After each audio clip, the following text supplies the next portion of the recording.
Alright guys, good morning and welcome to another Alpha Dad daily market analysis. First we're going to start with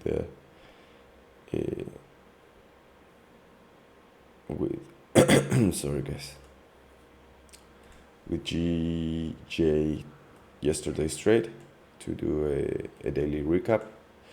We closed it on 2 hours, right?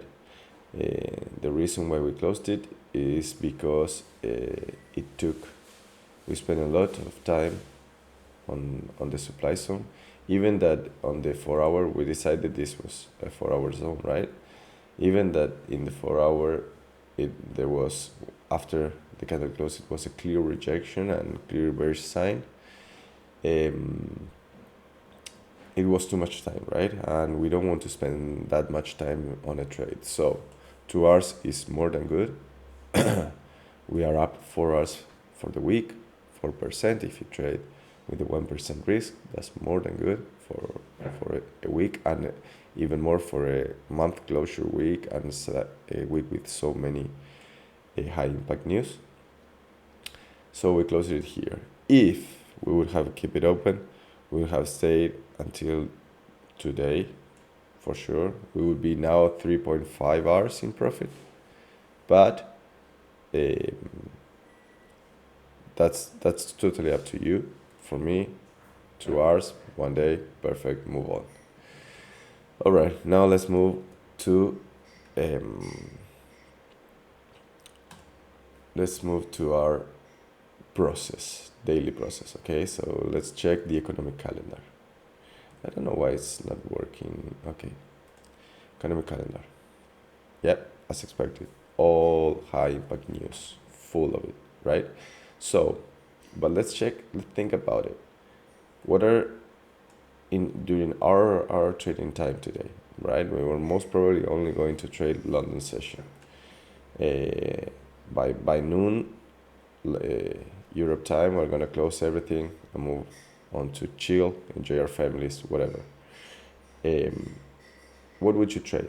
Would you trade the currencies that are gonna be directly affected by the high impact news, which implies exposing yourself to high volatility and potential manipulation? Or are you going to trade other currencies that are not directly affected, even that they could have some volatility, extra volatility due to this high impact news in the other main currencies? They're not going to be directly affected. So the answer is, of course, we move on to the other currencies. We don't need to be exposed to all that, right? So here we can see that Euro, USD, and CAD are full of high impact news. So we're going to stay away from those currencies today. So let's put it here.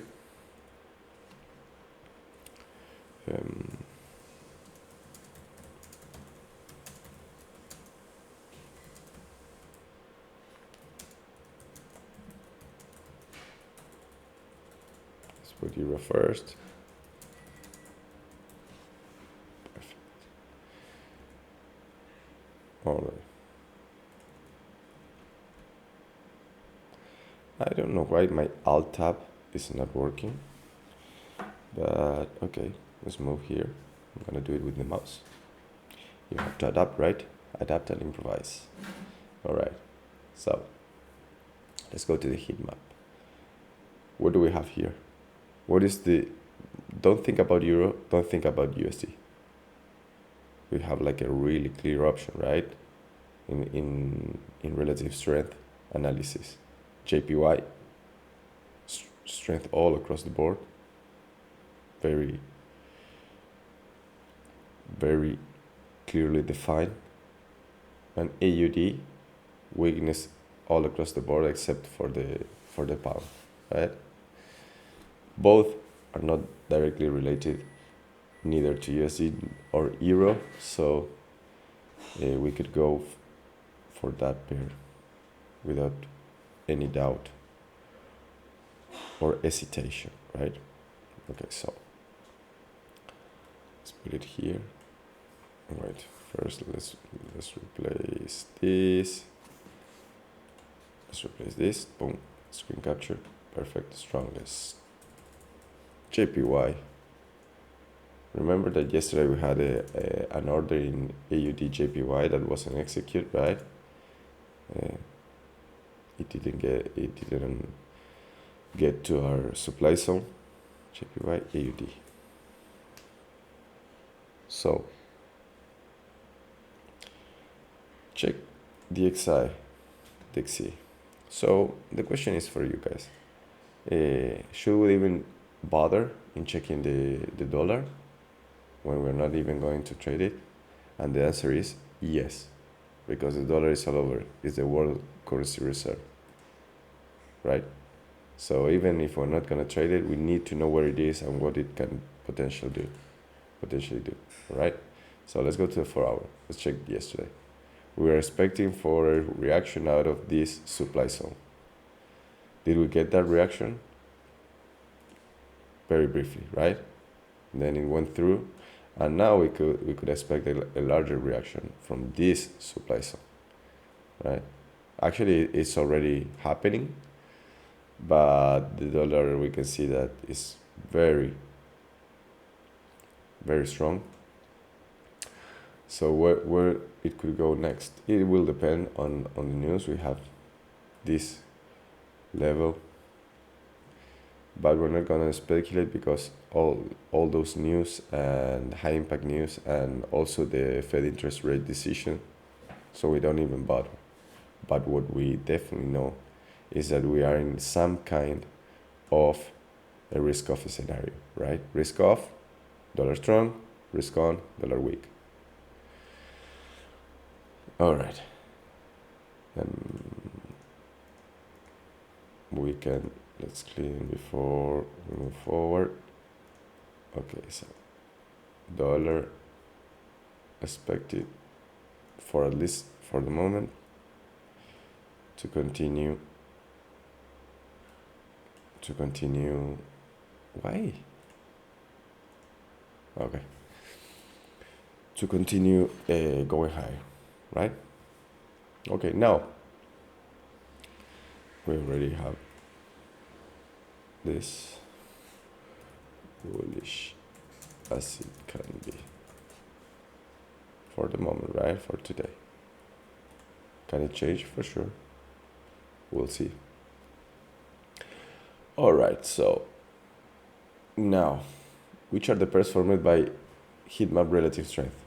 AUDJPY, the only one. We don't have many options. It's pretty clear considering we're not even touching anything related to the dollar or the euro. So let's check AUDJPY and see if we have any opportunity on the board.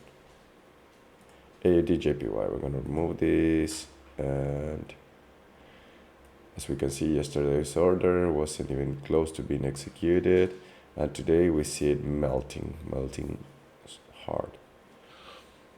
Yeah, we have like in short-term bias, short and long, so we are okay with non-commercials. And this is a beautiful bearish structure. Beautiful. Lower lows, lower highs, lower lows, lower highs. Now we need to expect for it to do a lower high because we are currently doing a lower low. Whereas is our quality supply zone right here. Beautiful. Beautiful. Is it going to get there? That's a really good question, guys. That's a really good question because we see a lot of weakness here. It's really, really weak. So I believe this supply zone might hold. Yep. I don't see price going all the way up there. Just think about, let's think about yesterday, right? The initial session, we had this drop, base, drop, right? And during London, what happened? It came all the way up to the higher supply zone, right? On the 1 hour, it didn't stay on the base in between drops. and reacts it from there, right? To the tick, or to the pip would be the right expression. There you go.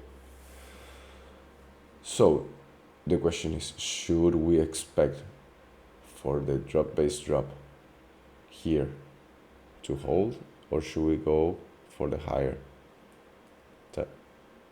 supply zone? I would go, considering, I will go to this one.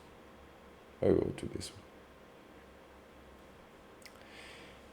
one. But if we see here we have a big drop, and it came back to the base in between, but it was on the next day. So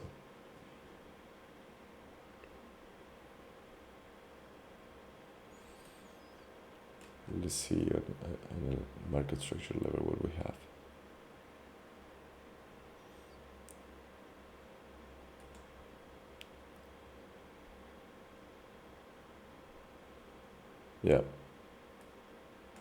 Yeah, I'll go to the upper zone. Why? Because we're already 4 hours in the week. We're in a low probability environment, and a break above this would imply a break of structure, right? A market structure shift. A break here. A break above this level would imply a market structure shift, right? And a break above here would imply absolutely nothing.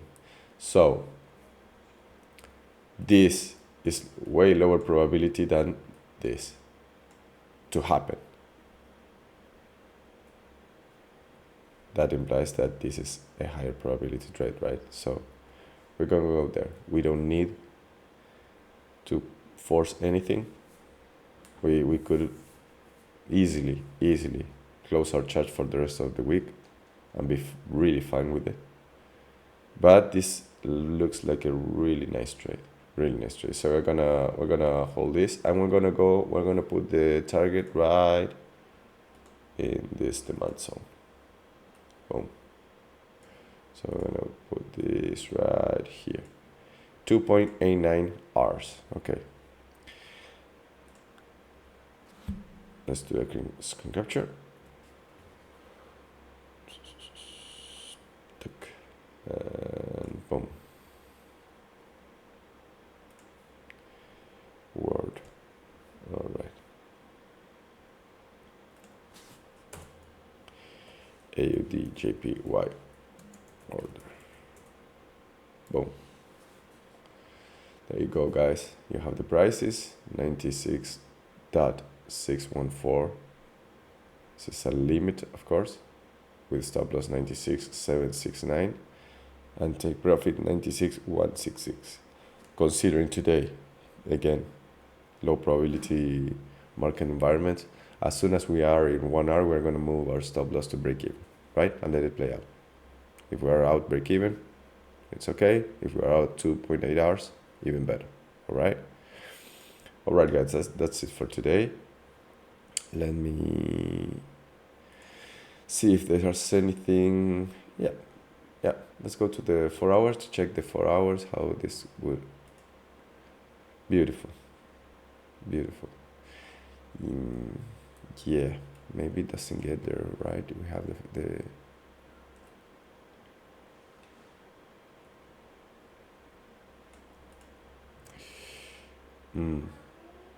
let's see again the 1 hour.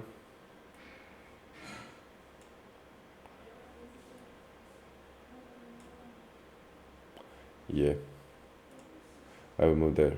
Sorry, guys, but yeah, because else we have like a lower probability for it to get hit if it reacts.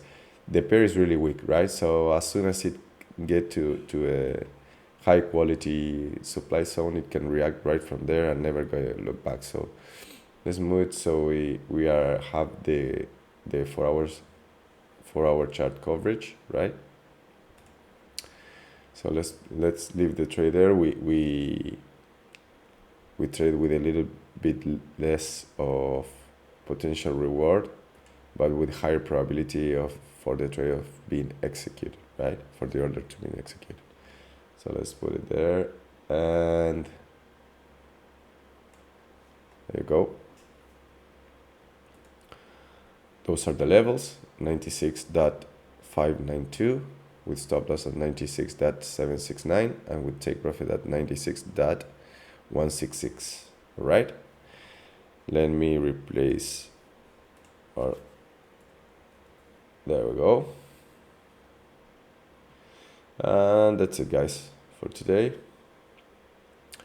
Stay safe, follow your plan, don't overtrade, and remember, be an alpha in anything you do. See you guys. Take care. Bye bye.